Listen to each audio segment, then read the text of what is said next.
लाहौर के बाद अफसोसनाक खबर आपको आगाह करते चले सरगोदा से, जहां Hasnain Raza Barwana director sports government college of technology Sargodha Hasnain Raza Barwana कज़ाई लाई से इंतकाल फरमा गए। इन्ना लिल्लाहि व इन्ना इलैहि राजिऊन। मरहूम करीब पर इंसान थे, हमेशा सच्चाई का साथ दिया, खेल और खिलाड़ियों की खिदमत की, स्पोर्ट्स से वालेहाना लगाव था और आने वाली नस्ल को बुराई और नशे से बचाने की फिक्र में रहते थे।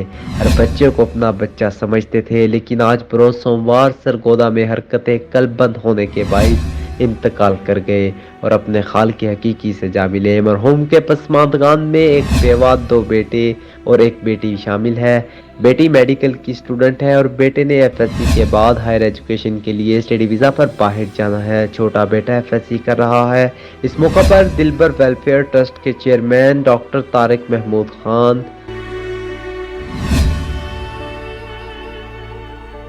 सदर electronic media club Saif Khan